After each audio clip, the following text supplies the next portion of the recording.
You guys are never gonna believe this, but we got a fair amount more rain.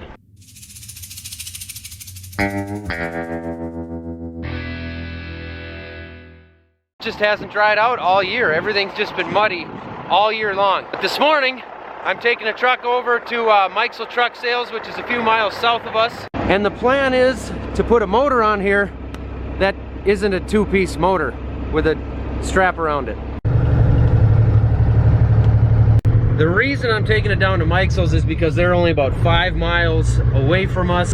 They're close enough, they've got the right tools, they've done it before, so I'm just gonna run it over to their shop. Run in and find out which door he wants me in.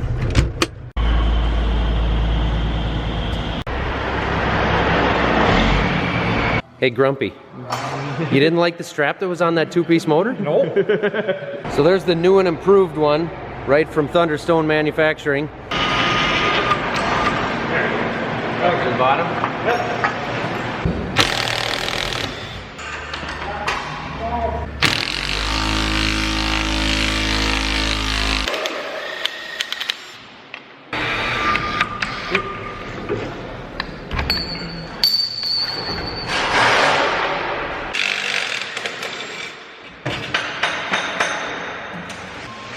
Old and wrinkly.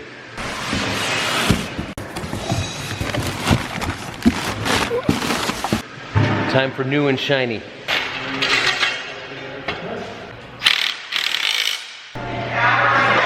Oh. This goes on the outside. Oh. Is that right? Yep, everything goes on the outside. Grumpy here just told me he's actually installed probably more than 4 or 5 of these kits over the years. Over the years, probably about 200. Probably about 200. Well, I hope this is like the last one you ever do on this trailer. I can't go anywhere without this guy showing up. You're not my own. You just follow me around? Yeah. Scott, have you told them the FBN membership today? Not today.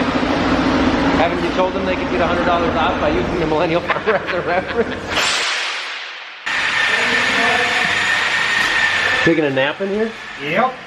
Plug-ins for the trailer. That's a thing of beauty. Grumpy, the ladies watching are wondering if you're single. Nope. I had to throw it in there. This is Chase from Meixel Truck Sales. Helped hook me up with the Thunderstone 6000 with the XR motor. Latest and greatest. So it's one touch, they call it. Starts up and goes on its own. It comes with a wireless remote. So it'll run in the cab just like our so other you one. can sit in the cab and hit the button and it opens and closes and does everything by itself. You can stop it at any time. I kind of like that slow start and then it gets moving. It's better for in cold temperatures. It doesn't shock the motor right away, so it helps. Right, and then this has a single piece motor. It's not the two-piece that comes apart when it gets tight. Yep, with a chain case in it. Chase, this is a new rope? Yep, brand new. For sale, or are you gonna keep it? 1,500 bucks? All right, email Chase at Meixel's. Thanks, Grumpy.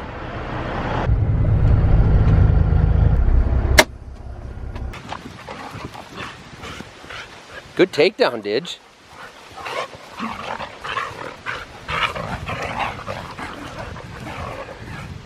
Kids. Well, we got our Tarp motor fixed, which is nice because we needed to replace that motor anyway, so we figured why not just go with the updated one-touch kit from Thunderstone just to get that so that it's like the other nice one that we have. This is gonna be sweet. Updated motor, better motor, hopefully doesn't crack in half. Lunch has been eaten. Now it's time to put on some windshield wipers because you just never know. It might rain. You actually have to use tools for this style. Ridiculous. Yeah, I'm thinking that one was no good. Are wipers not supposed to get dry rot? Hi 1432X. For anyone who doesn't follow me on Instagram or Facebook, she's a beaut, Clark. I'm looking forward to that thing, that's for sure. All right, it's too cold out here. Time to find something to do in the shop. First thing I'm gonna do is take a look at the deep bander over here and see if we need to order any parts for it. I guess technically this is the chisel plow portion of it.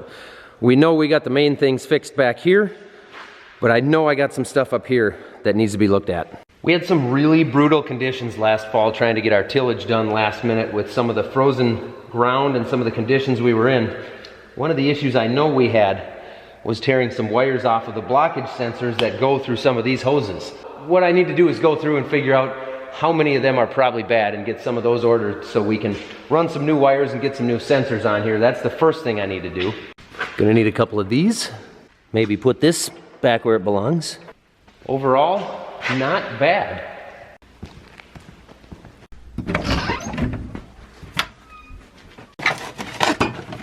Okay, we've got at least one sensor here. Two. Got some extra applicators, scale, calibration bag, some clamps, and some big U-bolts to replace the broken ones. Almost looks like the sun came out. Whoa.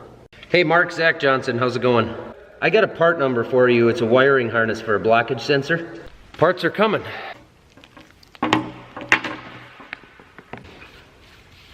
All day with these two. Okay, I can do that. All right, bye. My wife is now saying that I need to go watch one of my own children while she takes the other one to volleyball camp. Maybe no more tractor work for me tonight.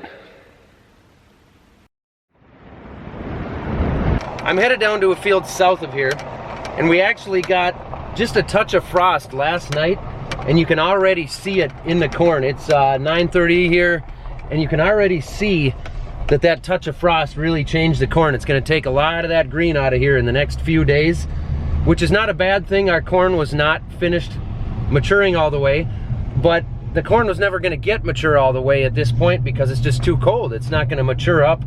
The corn's just kind of gonna sit there because it's between 40 and 50 degrees all the time. So getting that frost last night doesn't really hurt anything. What hurts is that later this week, it's actually supposed to snow, and depending on what forecast you look at, maybe quite a bit. It is what it is.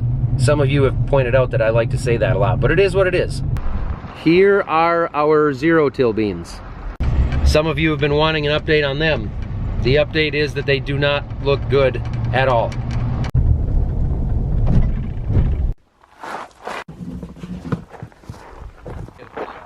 You boys bring your rubbers?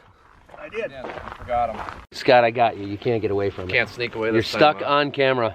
For the sake of everybody else at home, I'll stand in front of Scott. Perfect. And we'll just ask Bruce to explain what we're doing out here. We are going to walk through what we call an FTN plot. So what we do is we place some of our existing products in a plot adjacent to the new releases and a couple competitors. Not only for yield purposes, but from a characteristic evaluation as well. So basically we're comparing some of the new hybrids Correct. to the hybrids that we know. And I have 22 of these plots across my geography. This is our lab right here. There you go. We're ready to study. Yep, let's go study. All right.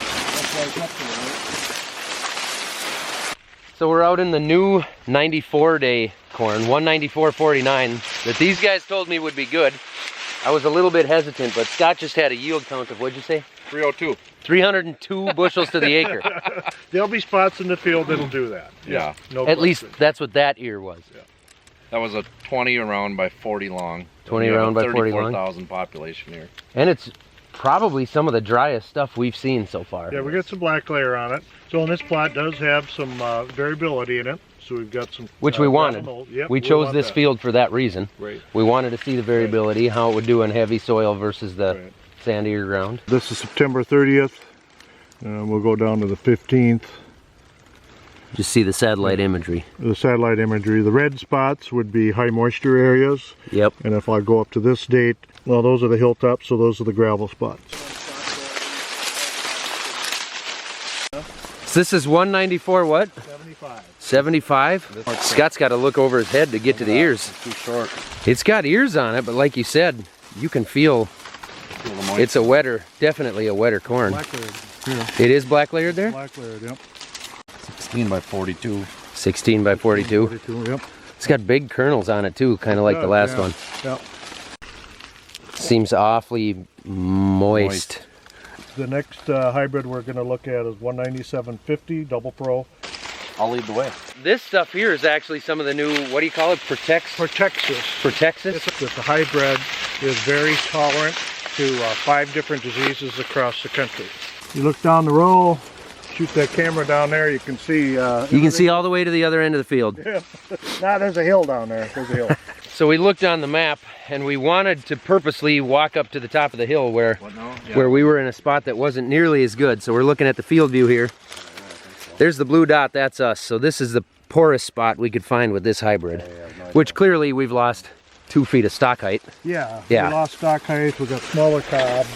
But again, still respectable for the environment. right, and again, that's what we wanted with this plot, was to be able to see it on different soil types.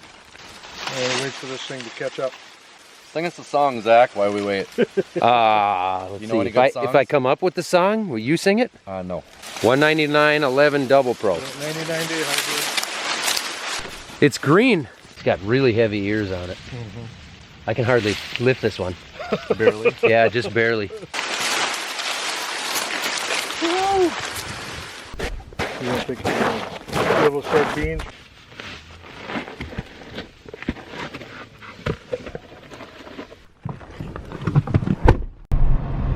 There's definitely some green left in those yet.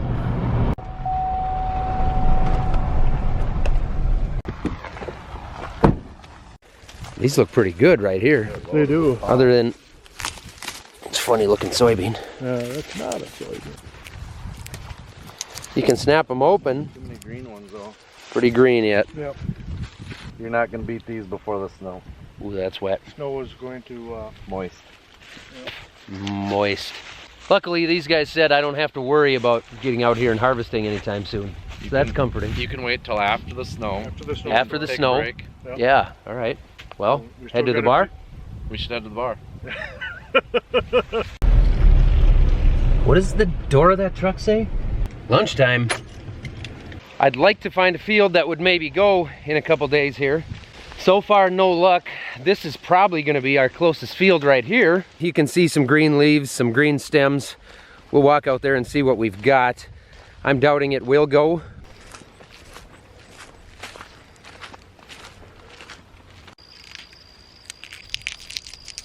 They shell out okay.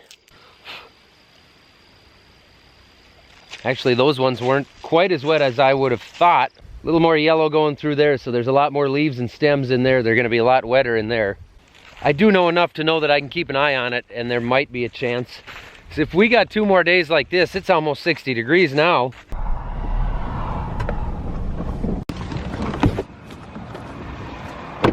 Why did I leave my regular shoes on? That was so foolish of me. Well, you couldn't drive on this right now, but I honestly think if we get a couple good drying days, some of this would go.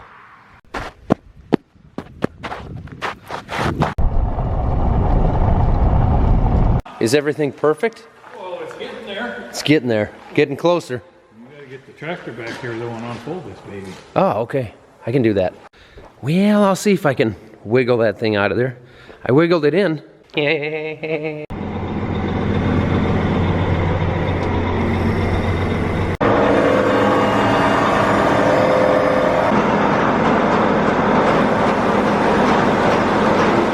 Little water in the rims.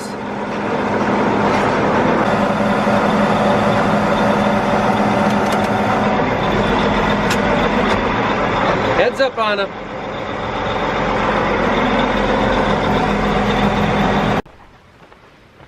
Hey, what are you doing? What are you doing? What are you doing? What did you just tell me to get, Jim? One of these grease gun ends.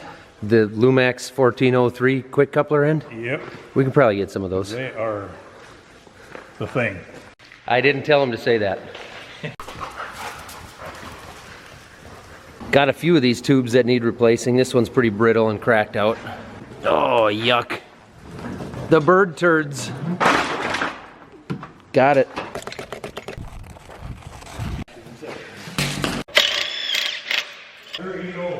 Oh, he does, yeah.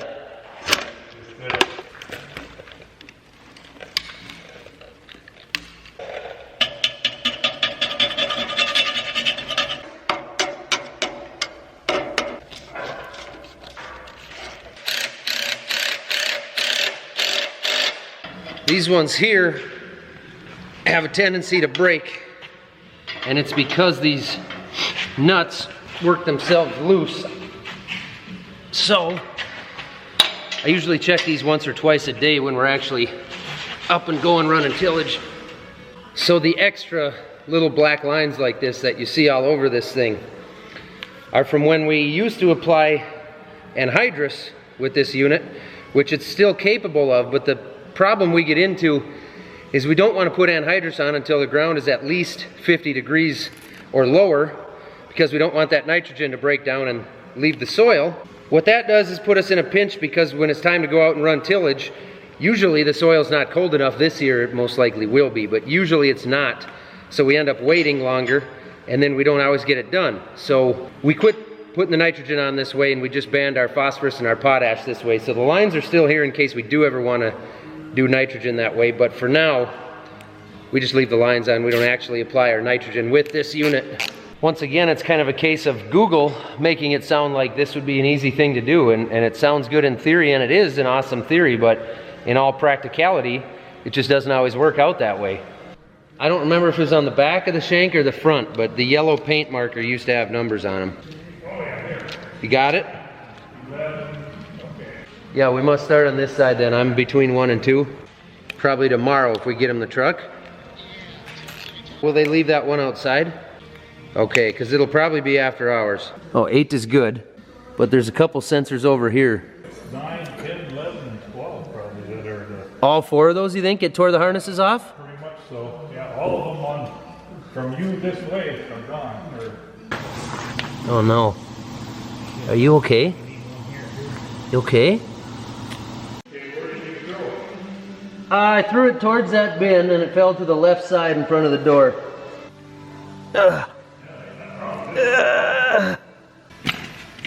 Thank you.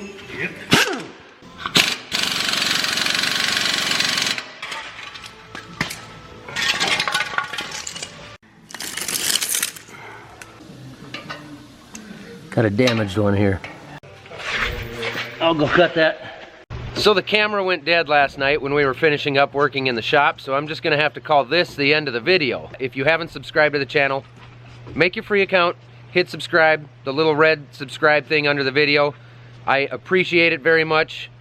Comments, thumbs up, all that. Thank you guys.